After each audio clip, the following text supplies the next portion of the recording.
Olá, estamos aqui novamente com o Minuto Cefac. Eu sou Irene Marquesan, fonoaudióloga do Cefac, e hoje eu tenho um prazer imenso de estar com a minha, não só amiga, mas uma grande expertise na área de fissura lábio-palatina, Midori Hanayama.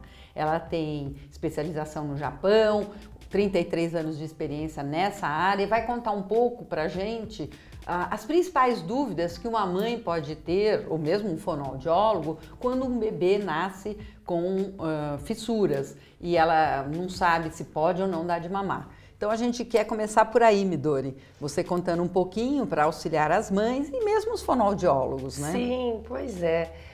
Fico feliz de estar aqui. Gostaria de comentar que, infelizmente, aqui no Brasil, nem todo hospital tem um corpo técnico capacitado que conheça o que pode ser feito. Então, muitas vezes, tanto as mães quanto os profissionais não sabem o que fazer em termos de aleitamento, né?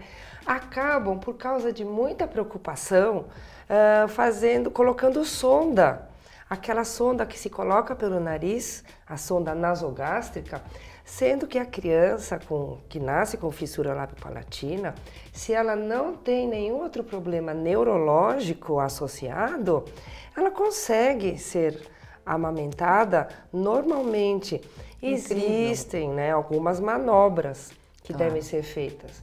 E aí o fonoaudiólogo que tem experiência nessa área, ele consegue orientar para que essa mãe e esse bebê consigam fazer um parzinho, né?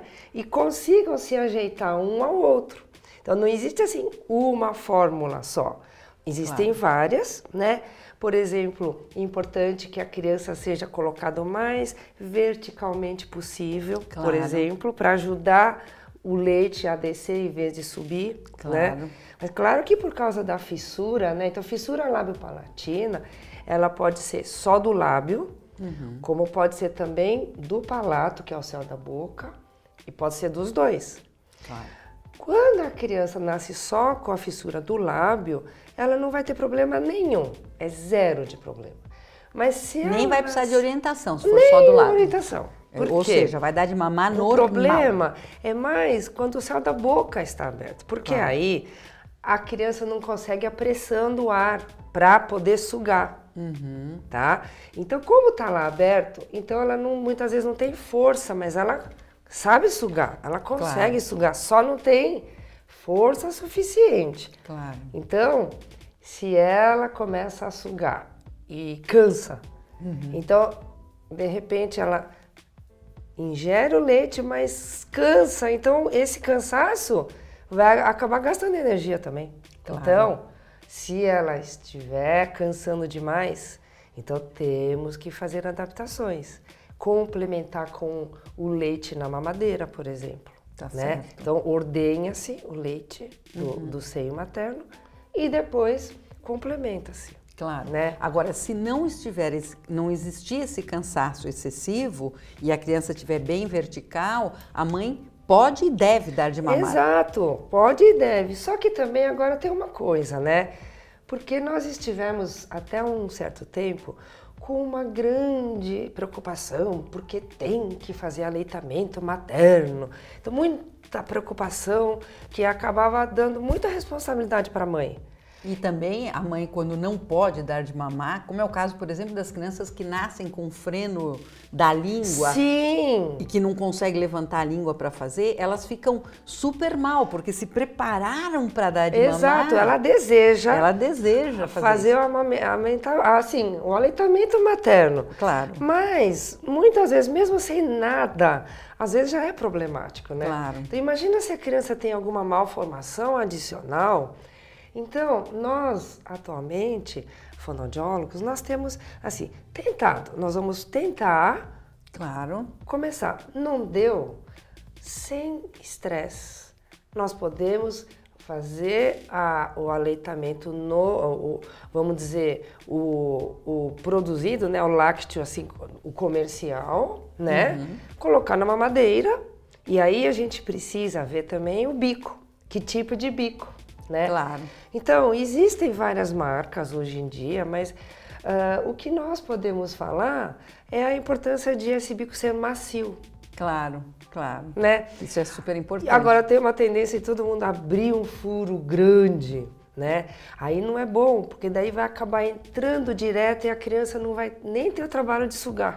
Claro, que é muito importante para o próprio desenvolvimento da boca. A criança tem que ter o trabalho de sugar, não pode só entrar direto. Claro. Né? Então, a gente tem a técnica de fazer um furo em cruz, né? Ou fazer mais de um furo.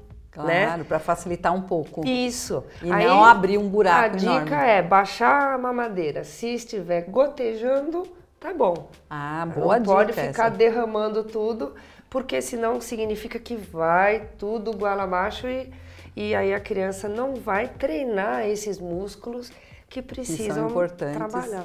Vamos supor agora uma outra pergunta, uma dúvida minha. Então, você está falando do bebezinho. Ele nasceu, tinha fissura, é importante ele mamar, ele não precisaria da sonda, ele pode mamar de alguma forma, resolver esse problema, que seria melhor para ele. Agora, ele cresceu, ele já está maiorzinho, ela vai entrar com a comidinha. Primeira dúvida.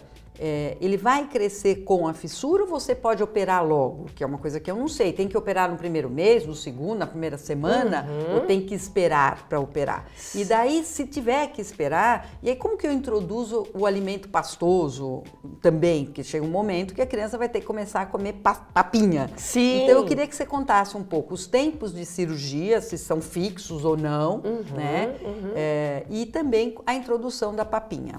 Sim, da mesma maneira que para o aleitamento eu falei sobre lábio e o palato, então se a criança tem fissura só do lábio, não tem problema nenhum também. Para comer. Para comer, não tem problema nenhum. E para falar também. Tá certo.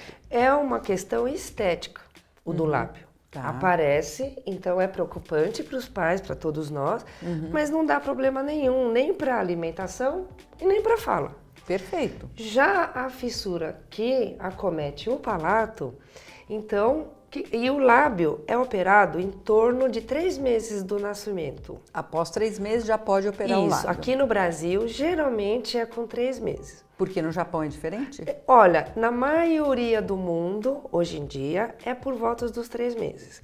Tá? Mas alguns serviços, inclusive no Brasil, existem que estão testando uma nova programação de fazer uma cirurgia muito precoce, sabe? Logo ao nascimento. Mas existem uma série de contraindicações, porque é um recém-nascido, né? Claro. Fazer uma cirurgia que não é para preservar a vida, né? Claro. É uma questão estética. Então, é muito importante considerar isso também, né? Tá, então esperando até 3 meses ele já está mais fortinho, já está mais espertinho, já vai ser mais fácil fazer essa cirurgia com menores riscos, eu imagino. Exato. E a mesma coisa acontece com a cirurgia do palato.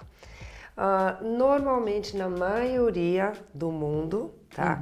Se espera pelo menos que a criança tenha 1 ano. Tá, para fazer o palato até 1 ano e meio. Tá, dependendo da criança, dependendo da dimensão da fissura. Claro. Né? Então, no mundo inteiro, na Europa de um jeito, no Japão de outro, nos Estados Unidos, aqui também.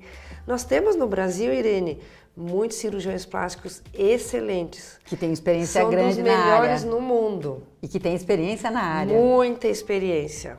Então, acho que isso é importante que todos saibam. Acho que nós temos uma mania, né, Irene, de achar que no Brasil é pior ou não é tão bom.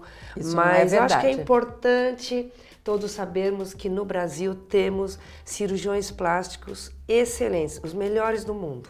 Tá. Que fazem essa cirurgia já com muita experiência. Então é importante ouvi-los e considerar as orientações deles para tomar decisão em relação ao quando vai, né? Claro. E aí, foi operado ou não foi operado, tá?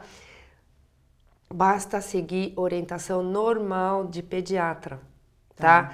Então, a orientação de alimentação entra normal. Papinha, quando começa a entrar sólidos, é o normal.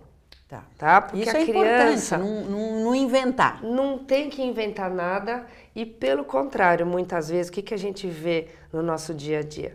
muitas mães que ficam preocupadas. Ai, acho que o meu filho não vai conseguir mastigar, não vai conseguir engolir, então acaba passando tudo no liquidificador, sempre.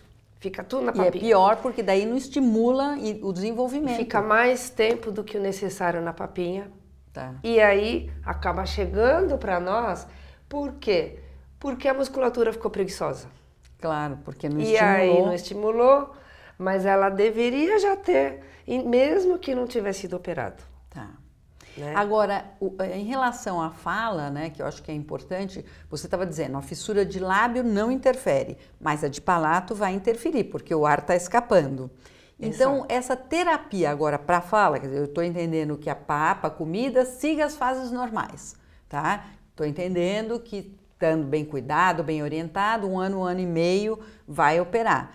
Esse que operou com um ano e meio, ou até com 2, às vezes pode atrasar um pouco, ele vai ter problema na fala ou não? Veja, quando a cirurgia plástica acontece no tempo adequado, né, que seria entre um ano e meio, a chance de a criança ficar com a fala boa já é de 90%. O número é muito bom hoje em dia, desde que o cirurgião seja experiente. Claro, que saiba o que está fazendo. Ele tem que ser muito experiente. Mas mesmo assim, às vezes, o músculo não está tão bem. Então, por melhor que seja o cirurgião, pode ser que a criança fique com algum probleminha, tá? De a voz ir mais para o nariz do que deveria, ou de ela não conseguir pronunciar bem os sons da fala. E aí o fonoaudiólogo vai dar conta. Aí nós precisamos entrar para orientar, fazer exercícios, né? E aí também é importante que esse fonoaudiólogo tenha um mínimo de experiência. Isso. E se ele não tiver experiência, é só ele pedir ajuda. Claro. Né? Claro. E nós todos estamos aqui, né? Pra nesse isso, contexto de ensino, pesquisa, justamente para isso. Claro. Né? Então, muitas crianças podem sim acabar desenvolvendo problema na pronúncia da fala, que é o principal, mas também é importante, mais uma coisinha, muitos pais acabam achando, meu filho não vai falar direito, então não vou nem conversar com ele. Pior. Claro, porque a os estimulação... pais têm que conversar bastante com ele, normal. Claro. E para que ele desenvolva o vocabulário no cérebro, para ele ser estimulado, para que ele aprenda as palavras normalmente. Inclusive para a escola no tempo certo também. Exato. Essa última coisinha, Não. o ouvido. Ouvido. Muita alta chance, por causa do músculo que liga, é o mesmo que tem na garganta do palato, a maioria das crianças com fissura tem uma alta chance de ter otites. Otite, que todo mundo conhece, não é nada de diferente. Que tem tratamento, acompanhamento, para que ela não tenha isso. Então, isso deve ser tratado para que a criança não tenha problema para desenvolver a falar também, por não ouvir muito bem. Ou seja, temos que estar atentos, né, nas possíveis otites, porque pode ser um número maior de crianças com fissura pode ter isso, e a gente tem que estar atento para não deixar isso seguir. Exatamente. Para isso, fazer consultas com o otorrinolaringologista, que é o especialista nessa parte do ouvido. Perfeito. Eu agradeço você de ter participado com essas informações tão importantes para os pais que possam ter aí uma criança com fissura, ou mesmo para que os fonoaudiólogos que tenham às vezes menos experiência na área da fissura possam também ser orientados por essas dicas simples e tão importantes que você deu. Muito obrigada, Midori. Muito obrigada pela oportunidade. Nos encontramos no próximo Minuto Cefac em breve.